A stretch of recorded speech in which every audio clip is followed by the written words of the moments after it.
Most people say they're afraid of the end of the world. But that's not entirely true. If you look closely, you'll notice something strange. Movies about nuclear war, global collapse, abandoned cities, and ruined civilizations don't repel us. They attract us. Post-apocalyptic stories are everywhere, in films, games, books, and even aesthetics. And the question is not why they exist, but why we keep returning to them. Because here's the paradox. For many people, the idea of total collapse feels less terrifying than the idea of the future continuing as it is. Not because destruction is comforting, but because collapse simplifies the world. This video is not about survival fantasies, violence, or the thrill of chaos. It's about why a broken world often feels more understandable than a functioning one. And what our obsession with post-apocalypse quietly reveals about the pressure of modern life, complex systems, and our growing inability to feel in control of the world we live in. The modern world is over-abstracted. The modern world is not dangerous in the way the past was. For most people, daily life is safer, more comfortable, and more predictable than ever before. And yet, it feels harder to live in. The reason is not violence, poverty, or even inequality. The real pressure comes from abstraction. In earlier societies, cause and effect were visible.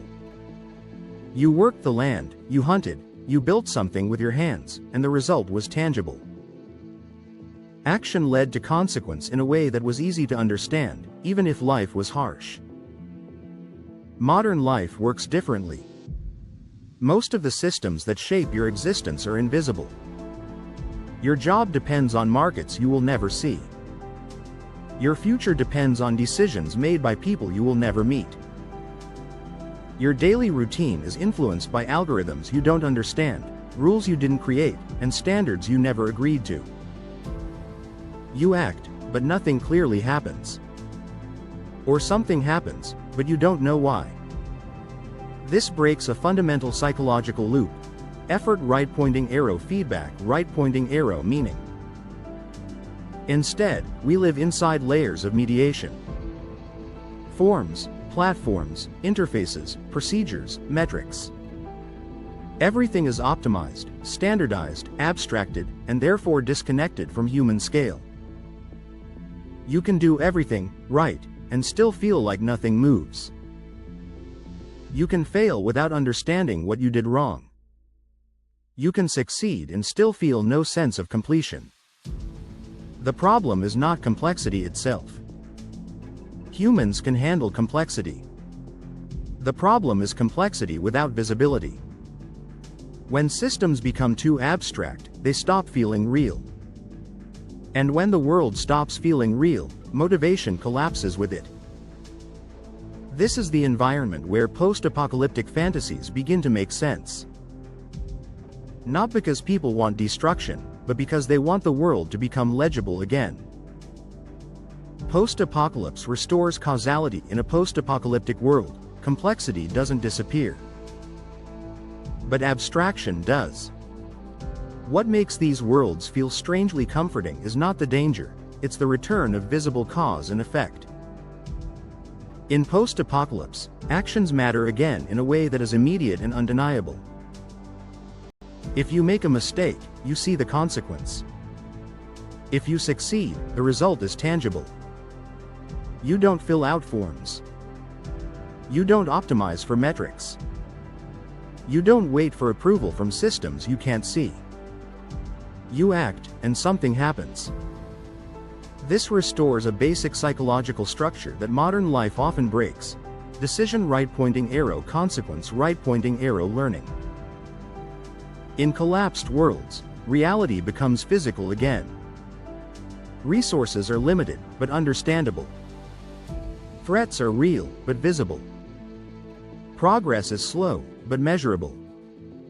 You know why you failed. You know why you survived. There is no ambiguity about what matters. This is why these worlds feel honest. Not fair. Not kind. But honest. Modern systems often punish or reward people for reasons they can't trace. Post-apocalyptic worlds are brutal but transparent. And transparency reduces anxiety. When the rules are clear, even harsh rules feel easier to live with than invisible ones. When the feedback loop is short, effort regains meaning. When consequences are real, agency returns. This is not nostalgia for violence or suffering. It's a response to a world where outcomes feel detached from actions. Post-apocalypse doesn't promise a better life. It promises a legible one. And for a mind exhausted by abstraction, that alone can feel like relief. The illusion of freedom in collapse. One of the most seductive aspects of post-apocalyptic worlds is the feeling of freedom. When civilization collapses, rules disappear. Not just laws, but expectations, norms, invisible obligations, and endless social scripts. No schedules. No performance metrics.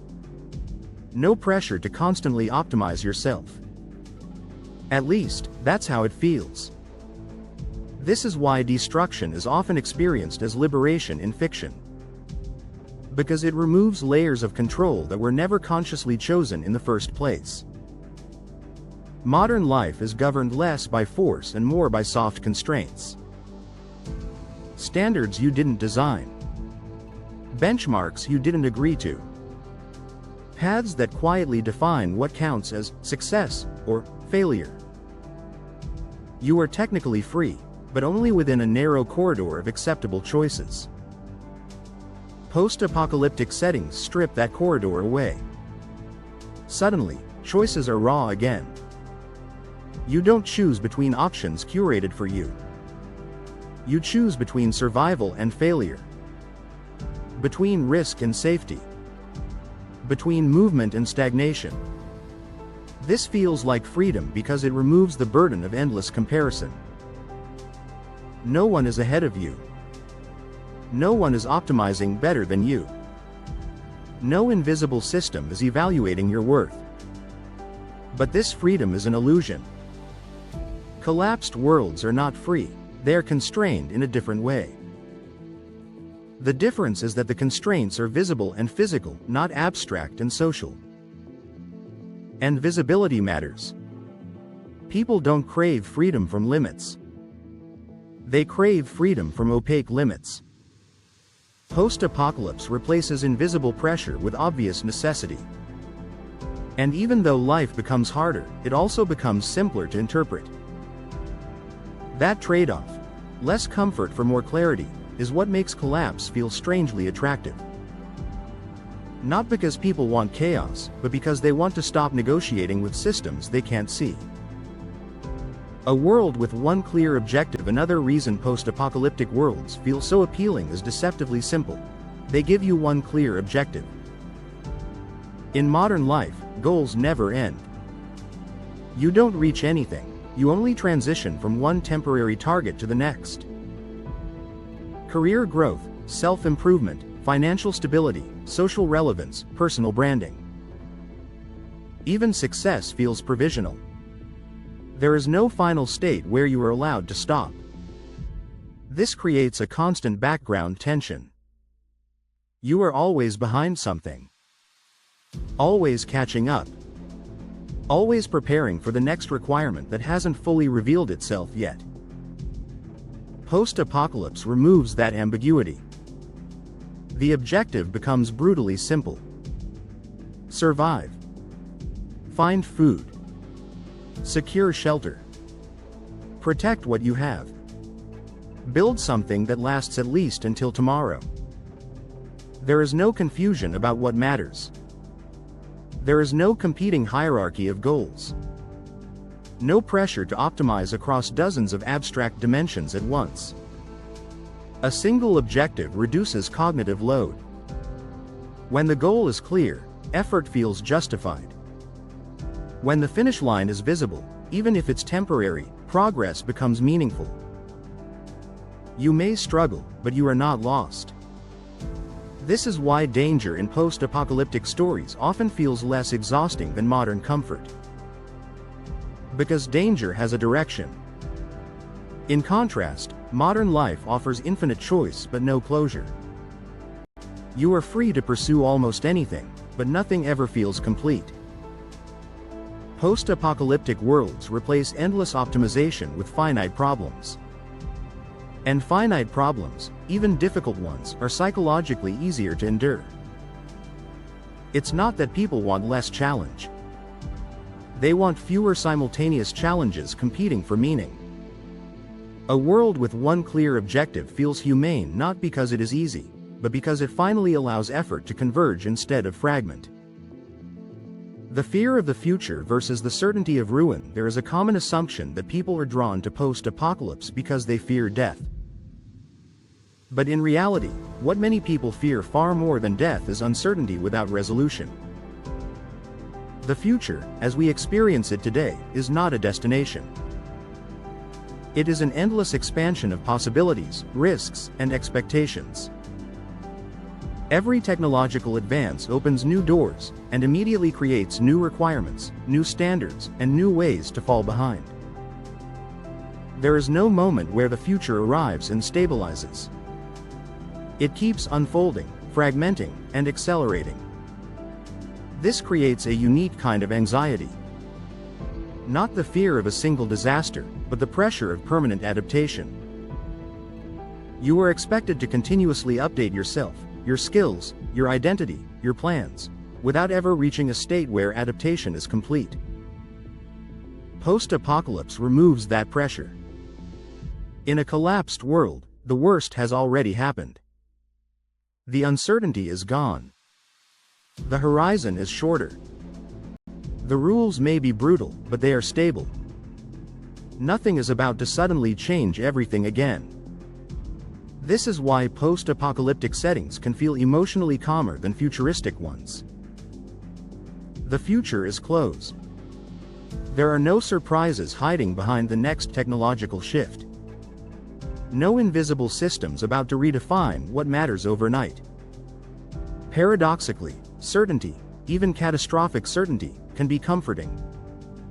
When the direction of the world is clear, the mind relaxes. When there is no promise of improvement, there is also no pressure to keep up. Post-apocalypse offers something the modern future does not: an endpoint. Not a happy one, but a legible one.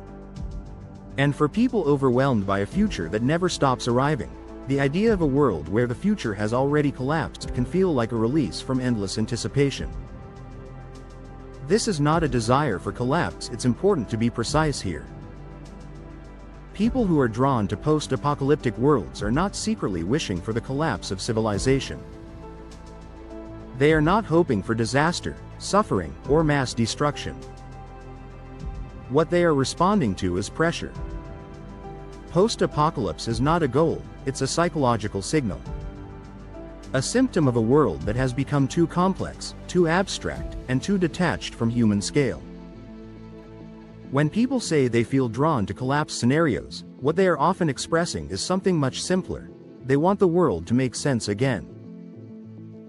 They want actions to have visible consequences, effort to feel proportional to outcome, goals to be understandable, rules to be clear, even if harsh. This is not nihilism. It's a craving for coherence. In many post-apocalyptic stories, what survives is not chaos, but structure. Small communities, clear roles, direct responsibility. These worlds are not lawless, they are rescaled.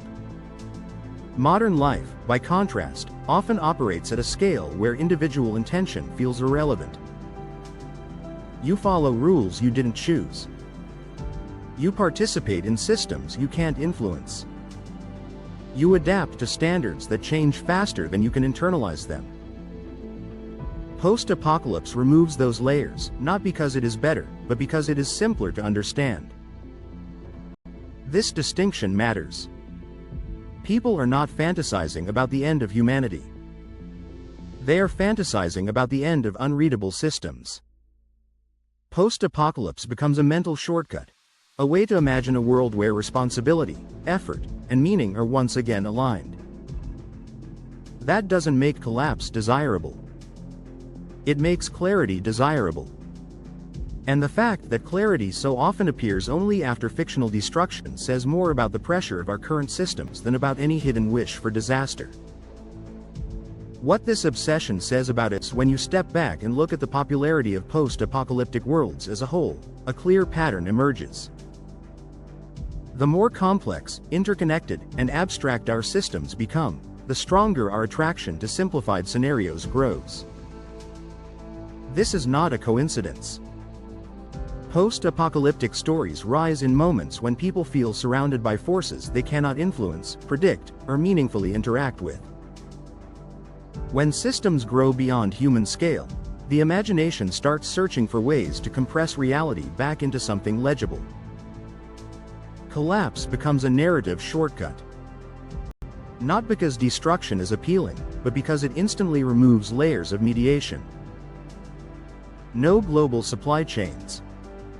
No invisible dependencies.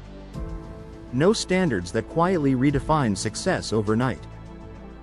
Just a world reduced to essentials. This obsession tells us something uncomfortable. Our problem is not that life is too hard, it's that it has become too opaque. People can tolerate struggle, danger, and limitation. What they struggle with is effort without feedback, responsibility without agency, and complexity without understanding. Post-apocalypse functions as a mental model of escape from unreadable systems. A way to imagine a reality where the rules may be harsh, but they are knowable. Where progress is slow, but visible. Where meaning emerges from direct interaction with the world, not from navigating endless abstractions.